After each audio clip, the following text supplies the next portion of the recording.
lingkungan kelas kita, lingkungan sekolah kita. Dari anak kelas 1 sampai kelas 6, ada nggak yang sama sukanya? Nggak ada kan? Ada nggak yang sifatnya sama? Nggak ada, semuanya. Dari rambutnya kain, dari warna kulitnya kain. Ini yang satu kelas aja lain. Ada yang pesek, ada yang mandul, ada yang belalak, ada yang sihir. Rambutnya ada yang lurus, ada yang keriting. Semuanya berbeda.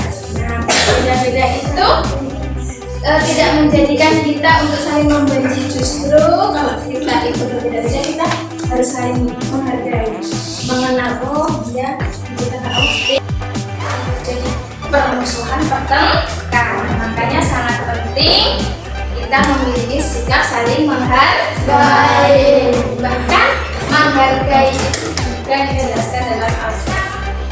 Dari menghargai ada 3, yaitu tadi menghargai pendirian orang lain. Pertama, pendirian itu misalnya kita dalam sholat subuh ya, sholat subuh ada yang takut, ada yang tidak.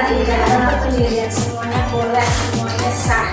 Nah, itu. Yang kedua, keyakinan orang lain. Keyakinan itu banyak sekali di Indonesia. Jadi ada berapa agama? 6. Apa aja? Islam, Kristen,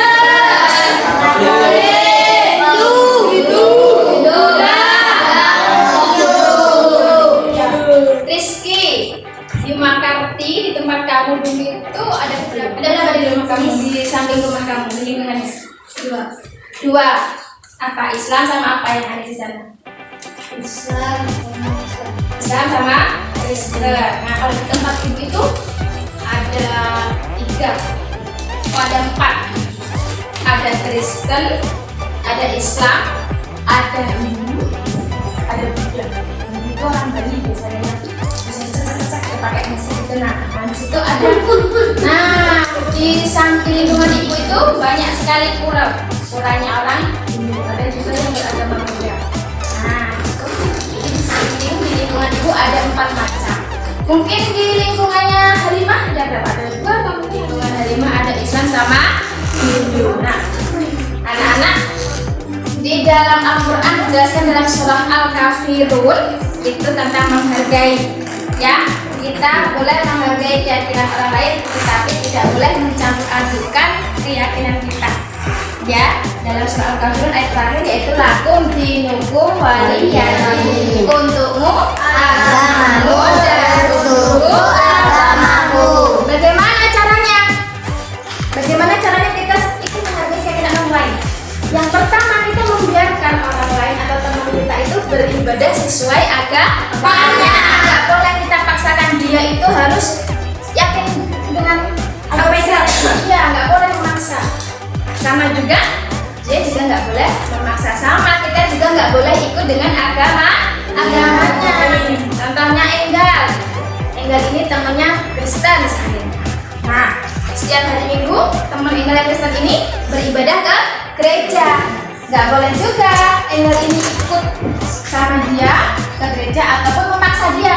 Nggak boleh kamu ibadah, kamu ikut aku aja, itu nggak boleh. Jadi caranya kita membiarkan teman kita untuk beribadah sesuai dengan keyakinan. Yang ketiga, anak-anak menghargai pendapat orang lain. Dalam diskusi, dalam berorganisasi itu pasti banyak sekali perbedaan pendapat. Nah, bagaimana pendapat itu nanti bisa menjadi satu kesepakatan? Nah, jadi kita nggak boleh punya rasa egois. Harus pendapat saya, nggak boleh. Yang dipakai harus pendapat saya, enggak. Jadi banyaknya pendapat anak-anak ini nanti jadi satu. Harus ada rasa legowo.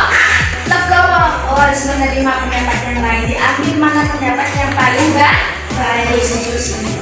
Itulah maka pentingnya sikap saling menghargai. Paham anak-anak? Tadi ada pertanyaan dari Mas. Bagaimana kalau pendapat kita itu enggak dihargai sama teman kita? Bagaimana sikap kita? harus menghargai orang lain biar Ya. kita dapat menghargainya. Iya, kita harus tetap menghargai orang tersebut. Betul sekali. Nah, itu adalah bentuk atau cara kita menghargai teman yang tidak menghargai pendapat kita. Ada kesimpulan. Ayo coba dibaca bersama-sama kesimpulannya.